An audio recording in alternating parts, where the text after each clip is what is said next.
श्रीमद् भागवत जी का कथा सार इसी कथा पर निर्धारित होता है कि जब महाराजा परीक्षित जी एक बार शिकार खेलने जाते हैं तो वहां उनकी मुलाकात किसी एक व्यक्ति से होती है, और वो व्यक्ति कोई और नहीं कलयुग होता है।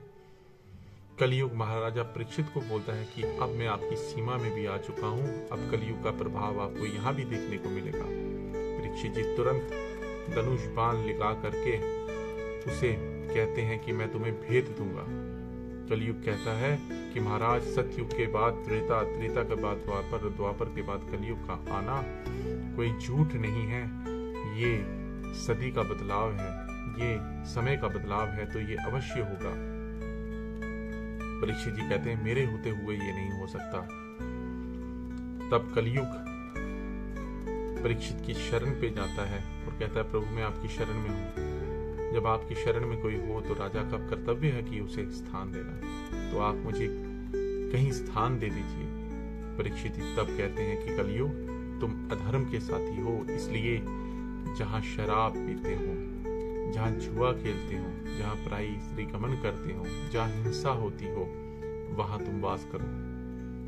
तब कलयुग बड़ी चालाकी से बोलता है कि महाराजा इतना स्थान मेरे लिए उचित नहीं है, कुछ और भी बोलिए। तब परीक्षित जी बोलते हैं कि तुम स्वर्ण भी रह सकते हो। जैसे ही स्वर्ण का नाम लेते हैं तो परीक्षित जी के पहने हुए मुकुट पर कलयुग का वास हो जाता है। शमिक ऋषि जी तपस्या कर रहे होते हैं, परीक्षित जी भटक रहे होते हैं, उन्हें जल नहीं मिलता जंगल में कहीं भी, तो शमिक ऋषि जी के आश्रम में चले जाते हैं।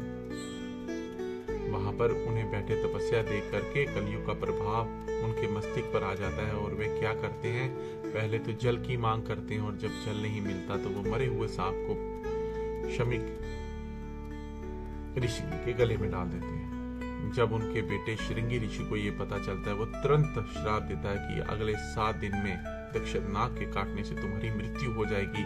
बस पुनः उसके बाद में परीक्षित जी की आंखें खुल जाती हैं और उन्हें साधु संतों का संग मिलता है और वे अपने उद्धार के लिए श्री सुखदेव जी महाराज जी के चरणों में जाते हैं और 7 दिन में अपना उद्धार कर लेते हैं।